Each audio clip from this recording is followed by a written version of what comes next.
And here we go. Here we go on this beautiful Monday evening in the city. It's 6 o'clock straight up. That means it's time for Real Talk Memphis. Very happy to have you with us this evening. I am your humble host, Chip Washington. It is good to be here as well. I tell you, when I think about weekends and the weekend just passed, it was literally like 20 minutes. I mean, you work hard towards Friday. When you get to Friday, you get through that. You get into Saturday, and it goes by like that. And then Sunday goes by in about 10 minutes, and then you're back at it on Monday. But you know what? It's good because this is the place I like to be, especially on Monday evenings at 6 p.m., hanging out with you. Hope you had a good weekend out there as well. We have a pretty good show for you tonight. This has been a day of news, to be sure, and we'll talk about all of that in just a minute. But I would like to lay out, first and foremost, how you get this fine piece of radio broadcasting. Well, I'm always happy when you ask that question. There's a number of ways to do that. Right now, we are live on WYXR 91.7 on your FM dial. You can also catch us on the TuneIn app, WYXR.org. We are on Facebook Live. When the show is posted tomorrow, we will be on YouTube, and we will be available wherever it is in the world you get your podcast. So that's always something nice to look forward to on a Tuesday.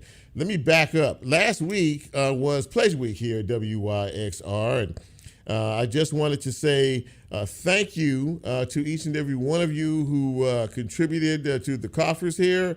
They met their pledge goal. We have a lot of talent here at this station, and a lot of folks worked hard to put that whole week together. But it doesn't mean anything if you are not listening and you are not supporting us and you are not a part of us. And I'm really happy to be a part of this station. And again, congratulations to Robbie, JB, Shelby, and Kate. For an amazing job and amazing week. And thank you again, WYXR listeners and supporters. As well as the show tonight, as far as the show tonight is concerned, we have some pretty good guests. We hope that you think so. Dr. Judy Martin is going to join us a little bit later. She is the executive director of an organization that deals with folks with Alzheimer's and dementia. Those are two illnesses that many, far too many of us are familiar with out there. And she's going to talk to us about her facility and how they do two things. First of all, they support people with Alzheimer's and dementia, in a respectful way. And they also give caretakers a break as well, because they need one as well. We'll talk to her about that in just a few minutes. We're also going to have Mr. Al Lewis, or Al Man. It depends on what he signs in on social media. Al is a longtime community activist in this town. He's not afraid to use his voice. He's not afraid to express his thoughts and opinions about issues that he doesn't agree with, and a lot of folks are the same. But Al's going to join me in just a few minutes, and we're going to talk about some of the issues that are happening in our city. Lord knows there are quite a few of them. And a little bit later on, we're going to have a young lady who is, first of all, the University of Memphis each and every year selects outstanding alumnus in various categories. And we are proud to have one of those with us tonight. She recently received the Distinguished Young Alum Award. So she's going to be joining us. Her name is Candace, and I'm not going to try to pronounce her last name. I'm going to let her do that. I'm going to try to remember that during the segment. So she's coming up a little bit later on. So as we do each and every Monday, right around this time, we like to celebrate you and your current trip around the sun. If you had a birthday over the weekend, if you have a birthday today, if you have one this week, this is your time. Now, this is the time where we do the big shout out, and we do the best shout out in the country. So if you are, into such things like that, prepare yourself, because we're about to do that right now. I can tell you right now, we don't have a lot of birthdays today. Lola, you got a birthday? Okay, no birthdays from Lola as well. But we're going to get into it. But we can't do that until what happens? I say, hit it, Bren.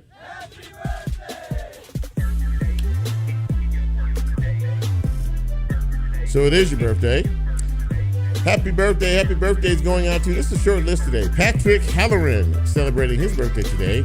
Happy birthday to Shalisa Alexander, to Calvin Anderson, and to Debbie Grundy Chalmers. You folks are celebrating your birthday today. And I do have another birthday shout out one day early. I'm going to shout out my guy. He's like my little brother. And he's a great human being. His name is Mandrell McLaughlin, and his birthday is on tomorrow. I hope you have a wonderful day. He's a great guy with a great family, and tomorrow he's celebrating his birthday. So to each and every one of you, happy birthday. I hope this day has been filled with fun and laughter, and we hope that we will be around next year to help you enjoy your next trip around the sun. Thank you, Mr. Brand. All right, so some news and notes going on here today. First of all, locally, right about now, there is a mayoral debate that is happening live at the Halloran Center downtown. So you have a chance to listen to the candidates and hear their questions and answers, and who you think might be best suited to be the mayor of this city as the election heads quickly towards us in the fall. Speaking of politics, the Tennessee Three, we all know who they are, right? Two Justins and, of course, Gloria Johnson. The two Justins expelled from the House, but quickly put back and reinstated on a special election basis. There's going to be an election for those seats in, I think, August, June, and then the primary is in August. I'm not concerned about the fact that they're going back. But today they were in Washington, D.C., and they had a chance to meet the President of the United States in the Oval Office. That must have been a pretty big kick. He congratulated them for their efforts on trying to recognize the fact that we desperately need gun control in this country. He is trying to do everything he can, so he said, but he really praised them for their courage and for their fight for this. And it's always nice to be recognized, by the big dog. The President of the United States did that. Locally, Governor Lee, of course, the legislative session is officially over for this year, but Governor Lee has called for a special session at some point to address gun control issues. During the session, there were several proposals for some sort of gun control. These assault weapons that people use pretty frequently to kill other folks and things like that. Not one of those bills was taken up in legislative session. So he's going to call a special session to see if he can get somebody's attention. All right, so one of the big conversations that is happening around here is the pick for a new Memphis and Shelby County school superintendent. Now, if you're following this soap opera, it's a mess. I'll just say it like that. Initially, there were 4 candidates who were chosen by a search committee. Interestingly enough, the board, who's actually going to make the final selection, didn't really know a lot about how many candidates were involved, who these folks were and everything. So let's just pause that. Okay, hold on to that for a second. So let's fast forward. We had 4 final candidates. All right. Since all of this confusion has taken place, 2 of the original candidates of the 4 finalists have dropped out. One of them took another job in another district. The other one was said, they decided that they wanted to pull out because of the confusion in terms of this search committee and the individuals involved. There's been a pause put on the selection of a new superintendent. Since then, there have been 2 additional people placed in the final, selection process. So that makes 4? One of those dropped out. So that makes it 3? 2 of the members of the 3 are actually Shelby County school employees. Now, here's where the problem comes in. The current interim superintendent of education, Tony Williams, was given that position with the stipulation and understanding that she would not apply for the permanent position. Well, at some particular point in time, she decided that she was going to apply for the permanent position, which she has done. And they've named her a finalist. Well, there's something wrong with that picture right away, because if you take the job knowing that you're not going to be a part of it, which was the stipulation for you getting the job. Now, I don't have a problem with her applying for the position. That's fine. Apply all you want to. That's great. But step down now, because you have an unfair advantage over everybody else who is trying to, openly and objectively get this seat. But you're already in the seat. So that causes a bit of a problem. There is another candidate who is an assistant or an assistant superintendent, Angela Whitelaw. She was actually one of the two interim superintendents when the last superintendent got moved along. So now you have two people who work for the system who are finalists, and you have another gentleman who is outside or not from here in the system. So where's the fairness and equitability in all of this? If you're going to end up picking a local candidate behind this, then you shouldn't have gone through this in the first place. You wasted $100,000 plus on a search committee. So today, there was a special meeting, which is going on right now, by the way, at the school board to address all of this. This morning, one of the school board members, Michelle McKissick, had her own press conference to talk a little bit about the frustration involved in this, and also that she thought that the public was being denied the access that they should have in choosing who is going to lead the district that is going to be over their children. So, as I said before, so she had that press conference this morning. And she also said special interest might be involved in the next election as well. So there is another school board meeting scheduled for tomorrow evening at 6:30. This is shameful, and it's a mess, and it's embarrassing, to us as a city and as a community. We will keep you posted as to what happens in terms of this situation, because as I said before, it's a mess. Let's see here. I don't know if you were paying attention to a local Teamsters Union 667, who were the sanitation workers, were on strike about a week or so last week. A couple of weeks ago, one of their former colleagues, was killed at a landfill. So they were on strike for the improvement of safety conditions, and as well as making a little extra money, at least like $3 an hour. Well, that started to become a thing last week with the city council and other community leaders getting involved in this.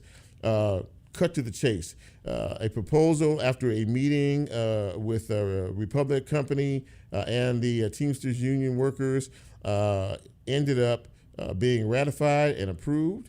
They are back on the job, and they will be back picking up the trash collection and everything else. It's a shame that it takes a tragedy to instill change where change was needed long beforehand. And one final note. The Grizzlies play tonight in Los Angeles for, this is game 4, right? And I just have one note before this game starts right now. If you guys are friends of Dylan Brooks and you have his cell phone number, why don't you give him a call and tell him, stop talking and start playing. How about that? If we can do that, and do that well, we could do two things. We could come out with a victory, and then we can have a whole lot of momentum when they come home in a couple of days. Okay, I'm done. That's it for news and notes. Talk too much, man. They talk too much. That's it for news and notes. And we're going to take our first break. And when we come back, I'm hoping that we will have our first guest. I don't see him up there in the queue, but hopefully we will have our first guest. And we will chat about a few things that are happening in and around our community. This is Real Talk Memphis for this beautiful Monday evening. I am Chip. You know who you are. We will be right back.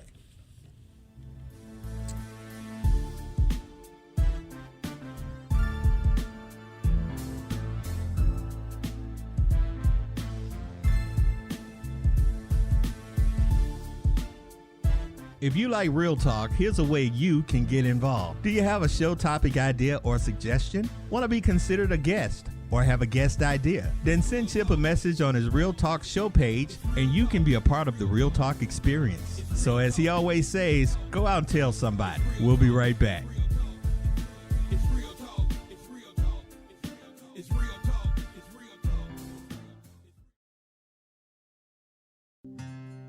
Hello, Memphis. Urban Earth is a proud supporter of WIXR 91.7 FM. On Saturday, April 29th, Urban Earth is hosting our annual Flicker Fest, which will feature live music by Jeff Hewlett and Devil Train. We'll also have multiple food trucks, beer from Crosstown Brewery, and activities for kids and adults alike. The festival will be held at 80 Flicker Street under the Union Avenue Viaduct in Midtown. More information at urbanearthmemphis.com. WIXR is supported by the Onstage at the Halloran Center season, presenting Frank Ferrante in An Evening with Groucho on Saturday, May 6th. Actor Frank Ferrante brings his stage portrayal of this comedian to Memphis, where the audience becomes part of the show as he ad-libs his way throughout the performance in Groucho style. More information at orpheum-memphis.com. At WIXR, we are committed to uplifting local organizations and businesses who are making an impact in Memphis. If you are looking for ways to spread the word about your business on air and want to support WIXR at the same time, email us at sponsorships@wixr.org. Do you want to place your company in front of Memphis cultural consumers and influencers? How about interacting with them in a meaningful way? WIXR's second annual stereo sessions at the Memphis Listening Lab is back. We are looking for sponsors to support WIXR's exploration of unsung albums from the musical history of Memphis. For more information, email us at sponsorships@wixr.org. Hey, I'm Will from Crosstown Brewing Company. We support WIXR 91.7 FM. A favorite beer is just like a favorite song. We feel something new every time we encounter them. Cheers to playing the hits and tasting the notes. Do you want to place your company in front of Memphis cultural consumers and influencers? How about interacting with them in a meaningful way? WIXR's second annual stereo sessions at the Memphis Listening Lab is back. We are looking for sponsors to support WIXR's exploration of unsung albums from the musical history of Memphis. For more information, email us at sponsorships@wixr.org. WIXR is supported by Minglewood Hall, presenting jazz guitarist and innovator Pat Metheny, live Tuesday, October 10th. Good evening. More Good evening. How you information doing, regarding Chip? reserved seats at minglewoodhallmemphis.com. All right.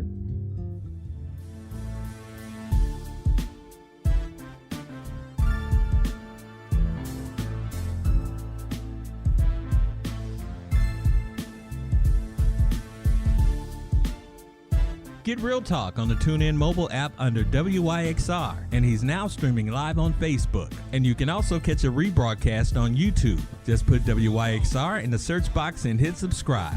Now back to more Real Talk with Chip Washington.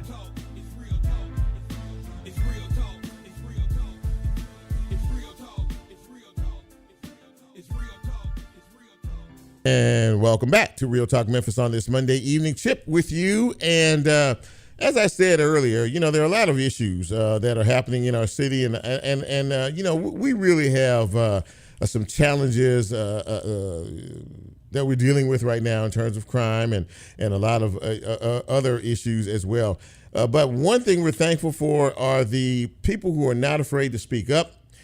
People who are not afraid to exercise their voices and opinions because community activists and protesters are the change makers in our society. And I'm very happy to have one with me now. Al Lewis is a longtime community activist in this town, and he's not afraid to challenge the decision makers and the politicians in terms of what is happening in our streets. He joins me now. And Al, it's good to see you, my friend. How you doing tonight? Good evening, Chip. It's good to see you, brother. Thank you. Yes, sir. So, you know, I reached out to you initially because there was, I guess, a meeting, or I know there was a story done about the fact that our juveniles are a bit of a challenge these days, to say the least.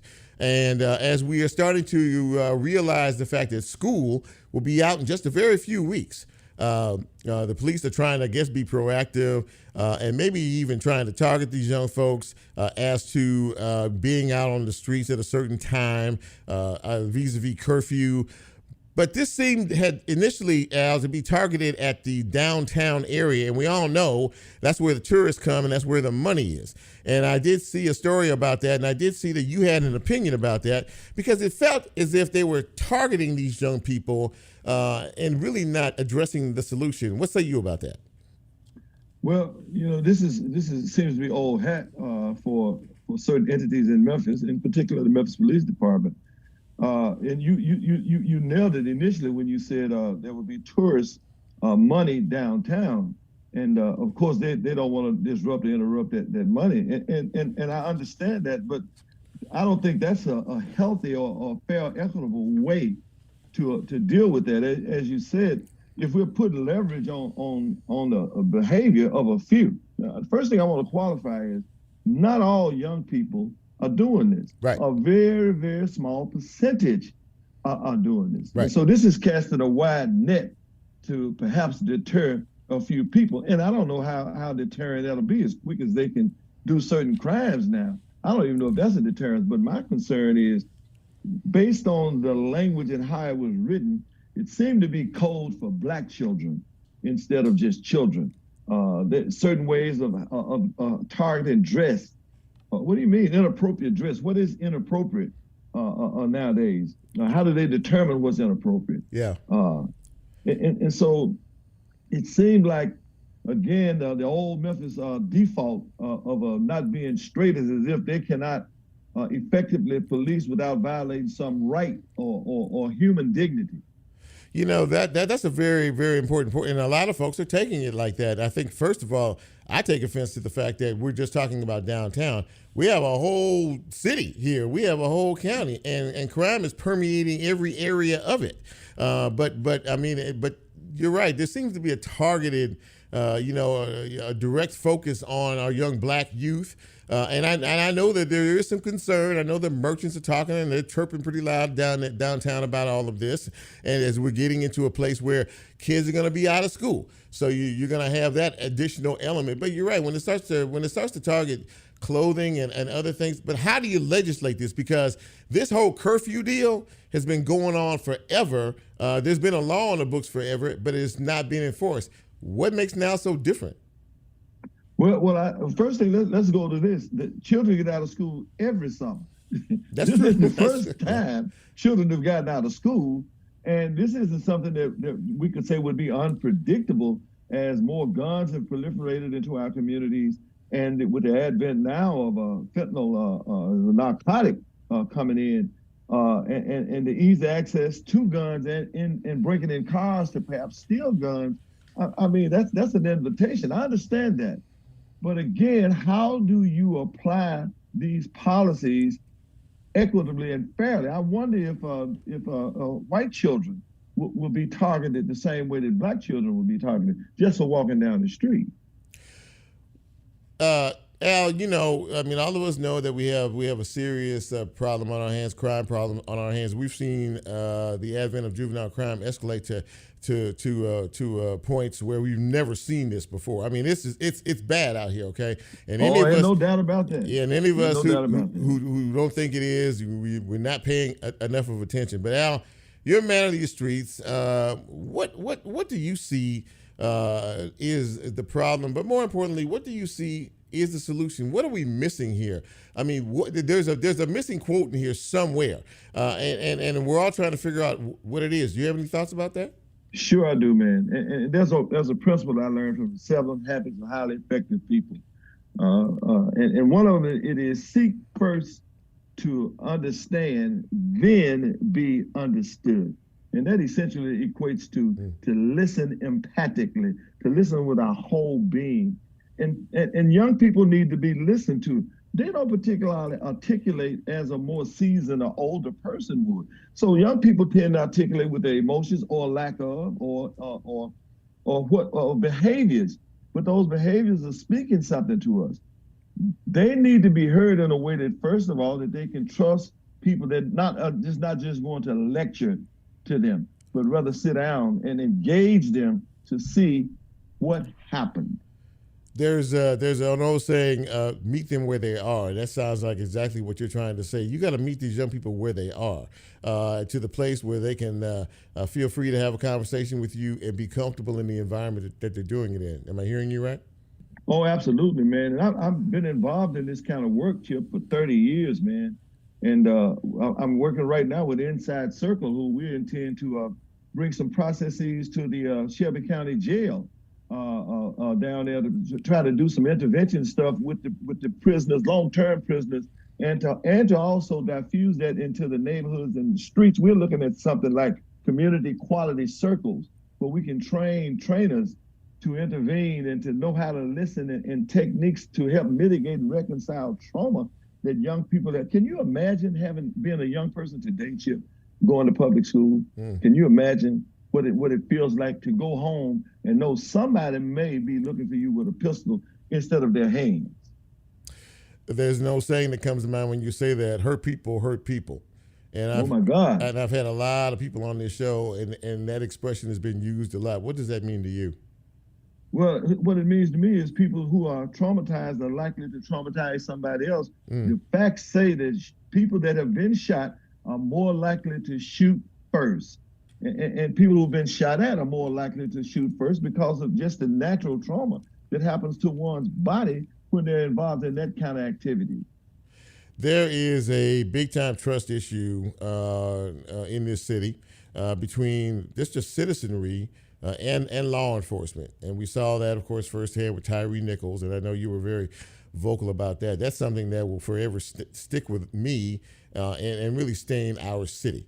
And of course, people like you who have community voices and a lot of these protesters are trying to desperately change the way things are done internally inside the police department. What's your take on all of this, and where can we go from here in terms of trying to build that trust, or can we rebuild that trust?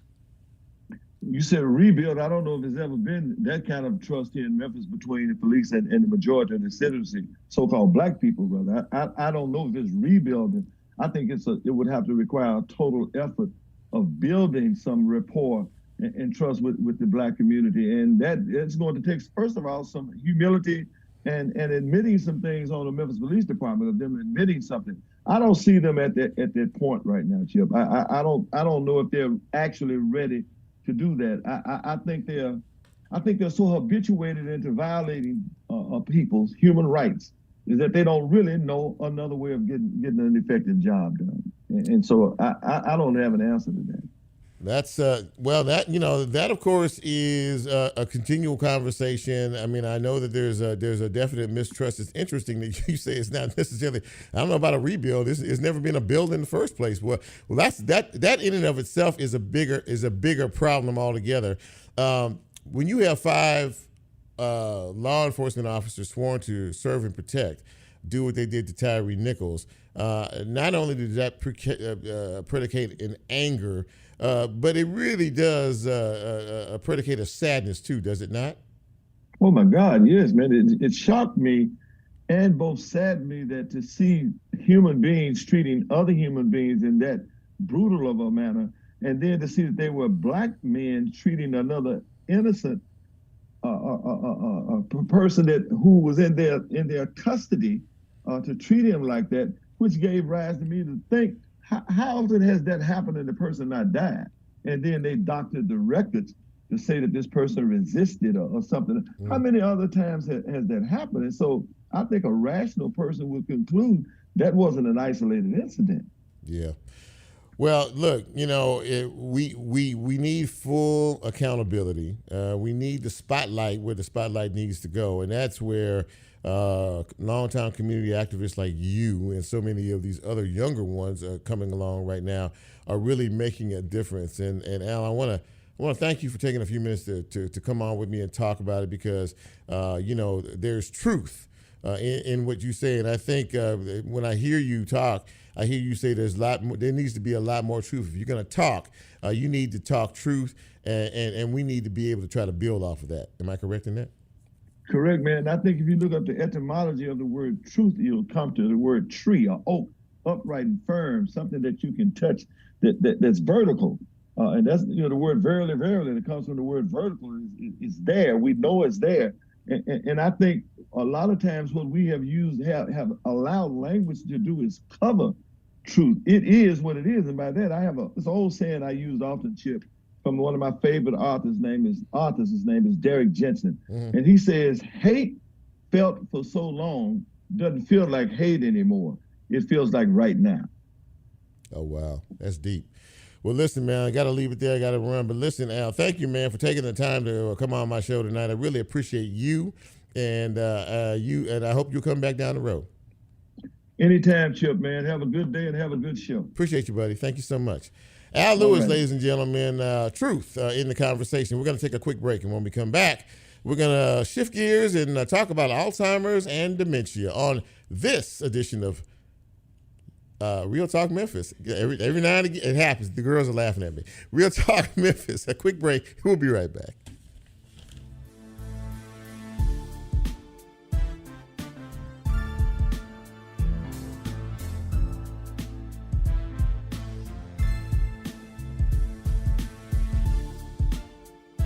If you like Real Talk, here's a way you can get involved. Do you have a show topic idea or suggestion? Want to be considered a guest or have a guest idea? Then send Chip a message on his Real Talk show page and you can be a part of the Real Talk experience. So as he always says, go out and tell somebody. We'll be right back.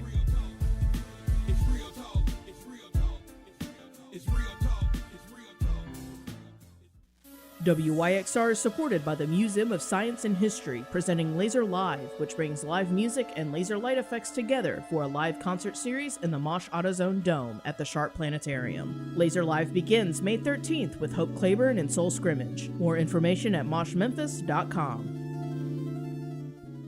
Shangri-La Records proudly supports WYXR. They offer a selection of vinyl, CDs, books, and more. Shangri-La has operated in the Memphis area for over 3 decades, and they are located at 1916 Madison Avenue in Midtown. They're open 7 days a week. More information at shangri.com.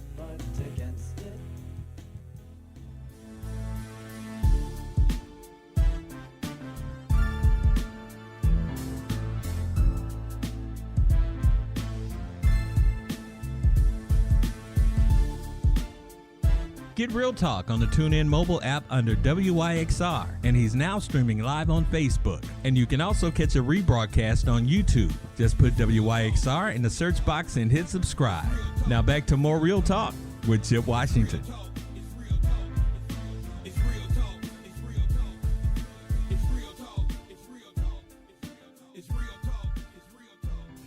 And welcome back to Real Talk Memphis on this Monday evening. Chip with you, and we talked about this a little bit at the beginning of the broadcast, and there are two illnesses, there are two diseases that are becoming more and more prevalent in our society today, and that if you have not been personally touched with it, you probably know someone who has.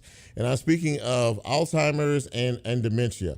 Well, my next guest is the executive director of ADS Memphis, and these are facilities that are sort of daycare facilities for people who have either Alzheimer's or dementia. And I'm really happy to have our next guest, Dr. Judy Martin, with us. And Judy, it's good to see you.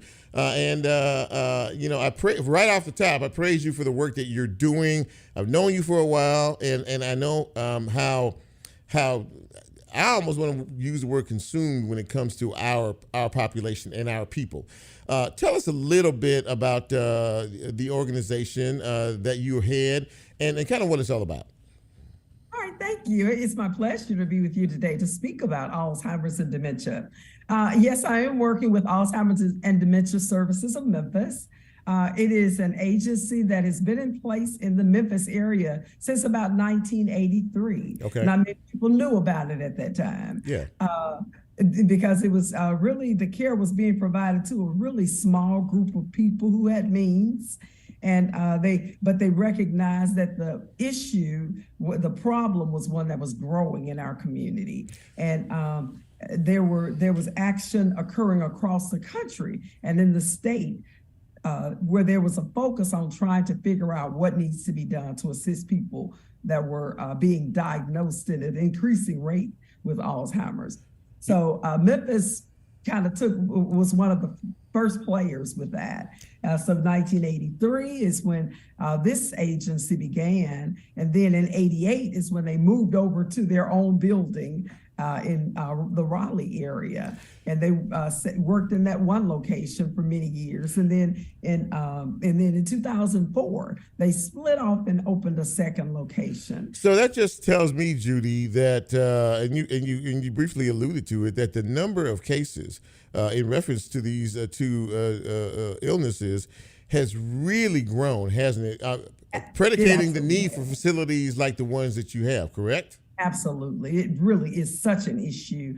And I would tell you that I would even go so far as to say that if more people realized the benefit of an agency such as this, there would be more people using it, because there's so many people that have a need for it and they don't access the services that are available. Now, in terms of that, one of the things that caught my eye as I was reading about your about your organization there is that you it's a twofold deal. One, of course, you're dealing with these patients, Alzheimer's and dementia patients, and so you want to treat them with the respect and dignity that they deserve. But more importantly, this is the daycare, and this provides a respite, if you will, or a bit of relief from those caretakers who are dealing with these folks on a daily basis. Talk about that.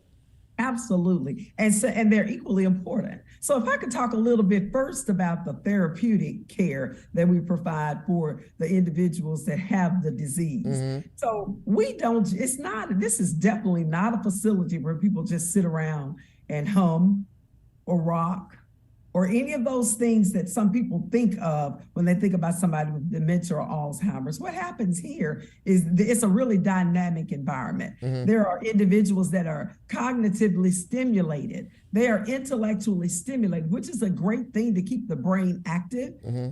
and keep it functioning and keep them engaged, keep them social. So there's the intellectual piece, because you want to try to slow the progression of the disorder. Mm-hmm. And by stimulating the brain, you can help to do that. For example, we even have Spanish classes. They get to learn Spanish, those types of things. Oh, wow. Okay. Working puzzles, all kinds of things that stimulate the brain, help them to think, but it's not in a threatening way that makes them feel insecure. Mm-hmm. It's in a safe way. Right. Also, socially, friendships that develop, these people who they kind of pair up, they call it buddies, with people, and they get to have a quality of life even at this point in their lives. So good interaction there. Yeah, great. I'm sorry. Go ahead. Definitely the interaction. Yeah. And then physical also. Physical is a great thing. I'll mention that because that's really important. People don't just sit, as I said, all day long. They're assisting them with their personal needs, but they also do things like exercise. Mm-hmm. They do chair exercises every day, a couple of times a day. And then they also get up with the individuals and actually go on walks. They may walk around the center, and they take them outside. They have outdoor space that they get to enjoy being outside. So there are lots of great things for those individuals, and we call them friends. Absolutely that. Now the other I was going to say, if I could say a little bit about the caregiver. Yeah. Go ahead. Then I want to talk about a little bit about the people. I mean, the caretakers themselves. But go ahead. Right. Okay. So I'd love to talk about them. So the caregivers, it definitely provides respite for them. One of the most challenging, and I will tell you, statistics show that caregiving for an individual with Alzheimer's is the expense, the financial expense, as well as the toll that it takes on the caregiver, far exceeds that of a person taking care of a person with heart disease, any of those other chronic conditions that somebody may have. Mm-hmm. And part of the reason is because Alzheimer's, it's over such a long period of time, and it just really takes a toll on the individual, even to the degree you hear about caregivers losing the fight with keeping themselves up and moving, sometimes even before the person who has the illness passes away. Yeah. That person who is the caregiver may pass away. This is, and I think organizations like yours, facilities like yours, put a spotlight on just how critically important it is, not only dealing with people with these specific these disorders or diseases, but really the folks that care for them, because there is a tremendous stress that goes, like you just said, that goes along with them. And people who do care for folks with Alzheimer's and dementia, they need some time, to sort of, kind of recover, I guess, if you will, for lack of a better word, to be able to function on a daily basis. Am I correct in that? Well, so as it relates to the individuals who are the caretakers during the day, we provide training. And then there's also this thing that we do when we even interview and hire the folks who work in this type of a setting. There's sort of almost a personality, if you will. There's certain types of character or nature of individuals and how they respond, how they move, that can be more comfortable around individuals that have Alzheimer's. It's also helpful if they've had some experience with individuals that have had that type of a need. And if they've taken care of somebody in that setting, then they're not taken by surprise by some of the things that could occur in this type of a setting. They do have built in, they have the break time and lunch time, but they are engaged throughout the day. I would not say that the work itself is extremely stressful, but again, it does take a certain type of person who can do that work. Absolutely that. Judy, before I let you get out of here, I need to you give people who are interested in learning more or wanting to know more about adsmemphis.org, ADS Memphis. Can you give me some contact information, some numbers, websites, if they want to reach out to you all and find out more information? Absolutely. Thank you for asking. adsmemphis.org is our website. adsmemphis.org. It is our website, and we're working on trying to update the website as we move through. But that's a good starting point. The contact information is there. The telephone number here at either of the centers is the same. It's 901-372-4585. 901-372-4585. And that number is the same again at both locations. And you can someone will take you to where you want to go if you call that number. Yes. Dr. Judy Martin, Executive Director of ADS Memphis, thank you for coming on Real Talk tonight. And thank you more importantly, for what you do for so many out there in need. Really appreciate you. It is my pleasure. And thank you. I appreciate you as well. It's a pleasure to be able to share this information with the public. Absolutely. Thank you, Judy. We'll be talking down the road. Yes, ma'am. Take care. Judy Martin, ladies and gentlemen, and there's a lot of folks out here who are dealing with Alzheimer's and dementia. It is a big issue, but it is nice to know that there is a place that is dedicated to helping those who need the help the most.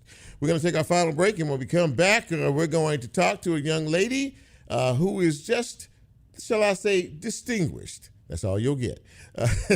This is Real Talk Memphis. I'm Chip. We'll be back. Right back.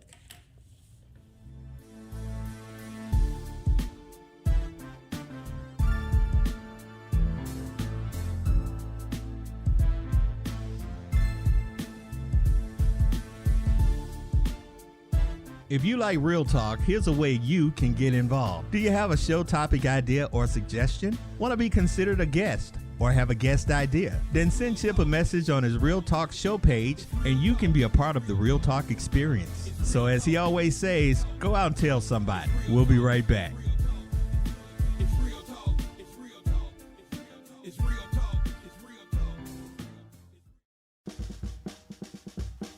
River Series is a proud sponsor of WYXR. The series continues May 13th with Mark Eggers Stewart and Aaron James, and May 20th with Chapel Hill, North Carolina Spider Bags, and a tribute to Memphis' Flat Tire Rockers Limes. Doors at 4 p.m. for both shows. Tickets and more information at riverseries.org.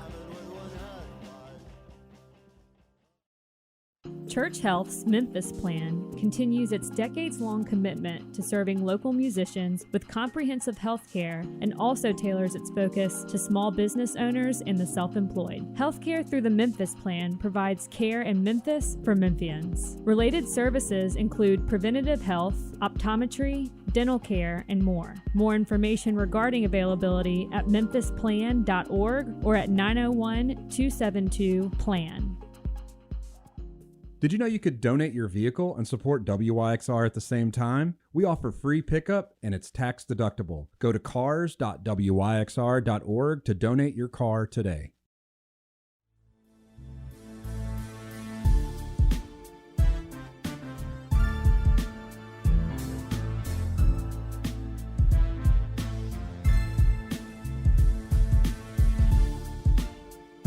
Get Real Talk on the TuneIn mobile app under WYXR, and he's now streaming live on Facebook. And you can also catch a rebroadcast on YouTube. Just put WYXR in the search box and hit subscribe.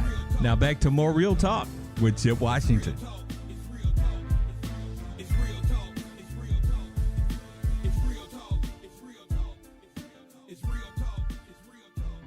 Welcome to our Facebook folks out there, Facebook Live tonight. I see you all out there, my brother and a lot of other folks out there this evening. Cheryl, thank you all. Jet for checking in with us. Michael Harris and the like. Really appreciate that. Also appreciate celebrating accomplishments.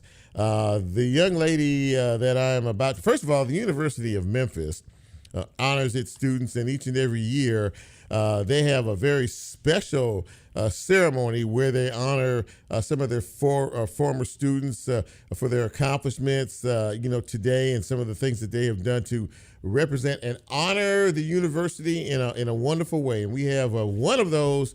They had their award ceremony over the weekend, and one of those honorees is Candace Ifabiyi, and she received the Distinguished Young Alum Award, and she joins us now. Candace, it's good to see you, and congratulations. Thank you. Nice to be here today. Absolutely that. So, the school does this every year in various categories in honoring former students. And first, let me just ask you how you found your academic experience to be at the University of Memphis. I had a great time at the University of Memphis. It's a top-notch university. I'm a CEO today, so I would say we've had a great ride with the University of Memphis. Yeah, absolutely that. And you are a CEO today. And if I can remember this correctly, you are the youngest CEO at a VA in St. Louis. Am I correct in that? I am the youngest and the first African-American CEO appointed at the St. Louis VA. Well, that's correct. Well, young lady, that's a pretty big deal, isn't it? Everyone keeps saying it's a big deal. I'm just excited to be in the role, and I love what I do, and I'm honored to have that accomplishment. They've been around since 1940, so this is a pretty big operation. How many employees do you oversee at this complex, at this facility? 3,500 and growing. 3,500 and growing. So as a CEO, you're in charge of a lot of things. Well, I mean, actually, you're in charge of everything. You oversee everything. What has been, first of all, how long have you been in that position? In that role, I've been in that role for about 2.5 months. I've been a CEO before. My last position, I was the first woman CEO since the 1930s at that facility as well. But in St. Louis, I've been in the role for about 2.5 months. I oversee 2 hospital systems in St. Louis. What do you find to be the biggest challenge involved in all of that? The biggest challenge really is making sure I have staff that are engaged and able to do the work and provide excellent quality services for veterans, because I'm a veteran myself. I love the VA, and we want to make sure that we're the best with everything that we do. So Yeah. it really is staffing. It really is staffing and finding the right professionals, because there's a as you say, there's a lot that goes into all of this and running a facility like this. And I was really impressed when I heard about all of this. Now we do have someone else. I thought we did. Did we have someone else that was? For some reason you can't see me, but I'm here. Okay, well, introduce yourself, voice, so we know who you are. I'm Joanna Curtis, and I am the Vice President for Advancement at the University of Memphis. So, Joanna, welcome to the show. And there is a process that goes into selecting individuals for these distinguished awards that you do every year. What are some of the things that you as a committee, you all, as you're planning this every year to pick these individuals, what is it that you're looking for specifically in a particular honoree? So we have our National Alumni Board are the ones that bring forward the nominations, and people can submit nominations anytime during the year. And we have a couple of different categories. Now, Candace was the recipient of our Young Alumni Award. Mm-hmm. And so there we are looking, of course, for alumni that are 40 or younger who have accomplished something in their career, in their philanthropy, in their community outreach that makes them stand out. Our other awards are for the Distinguished Alumni Award is more of a Lifetime Achievement Award. Mm-hmm. And so that's one of the reasons we like having the Young Alumni Award, because we get to see what somebody's doing in the middle of their career, right, instead of it being a celebration of the end of their career. Mm. And so many of our DAA recipients are leaders in their industries. They have been involved with the university and have given back and volunteered with the university. They have been community leaders who've served on boards and have worked with nonprofits, right, really the people that exemplify what it means to be a Tiger, to be engaged in the community and to be excellent. Absolutely. That's really wonderful, and a wonderful program that you have in terms of this. Candace, you are pretty young still, and you've already been a CEO twice in your career. What are you looking to achieve as you move forward in your career? I mean, I don't know how much bigger you can get than being a CEO of two healthcare facilities, major ones in the VA complex in St. Louis there. But I mean, do you have other goals and aspirations, things that you may want to tackle down the road? Absolutely. I want to make sure that I leave behind a really great legacy where I've paid it forward. I've helped young people who want to do the same thing or do something similar and help them with their careers. And I want to make sure that we're doing the very best that we can do for our veterans. They've served our country, and I want to make sure that we take care of them. So really my focus is quality, paying it forward, and just doing the very best that we can do as a healthcare system. Well, you know, that phrase, paying it forward, is a big one. And Joanna, I would imagine that in and of itself, when someone says that to you, that does exemplify the Tiger spirit, does it not? Paying it forward, man, moving, trying to be a leader, a trailblazer, and trying to pass it on so others can ascend, correct?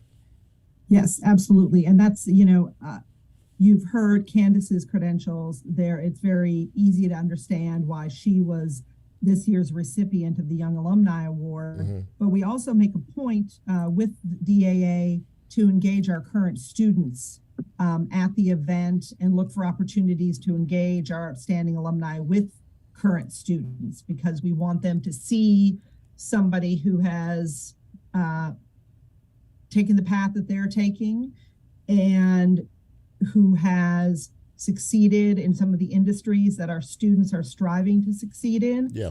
So we really look to our DAA recipients to also be role models for our current students. Well, I would say that kudos for what you've done in terms of your selection, and congratulations to the University of Memphis for putting out and producing such fine talent. And Candace, I'm very proud of you. I mean, you know, what you have done at such a young age, and more importantly, the spirit of what you pulled from the University of Memphis, your time at U of M, and more than that, the willingness of saying, you know what, it was a wonderful experience. I want to see more of our students in the future be able to ascend to the levels that you're at, correct? Absolutely. I couldn't have done it without the University of Memphis, without my community. And I just want to do the same thing for those who are coming up behind me. Well, listen, this has been a great conversation. Thank you to both of you. Joanna Curtis from the University of Memphis, and of course, Candace Ifabiyi, the recipient of this year's Distinguished Young Alum Award. Congratulations to you both, and thank you for taking time to be on the show, and onward. Thank you. All right. Thank you. Y'all have a great night. Thank you so much. You too. Now, that's how you want to end the show. You want to end the show on an upbeat note. With everything else that's going on around here, it's nice to see accomplished people, and of course the University of Memphis supporting the accomplishments of these young folks, and never forgetting the lesson to give back. And as Bryn plays me out, another great show, I think, tonight. I hope you felt the same. You know, we try to do this each and every week to the best of our ability. And I never forget, ever forget you, the listener, the viewer, however it is you get us. I truly appreciate it. And I would say to you, I hope that you continue on watching us, supporting us, encouraging us to continue to do the job that we're doing. More importantly, passing it on to other people, letting other folks know that they haven't checked out Real Talk Memphis. Give us a shot. Just check out the show and see what it's all about. You'll either like it or you won't. We hope that you will. So as we get out of here on this beautiful Monday night, my thanks to Nicole, to DJ Lola, to Bryn, and to you, our audience. So until next time, I'm Chip, and I'm out. We'll see you soon.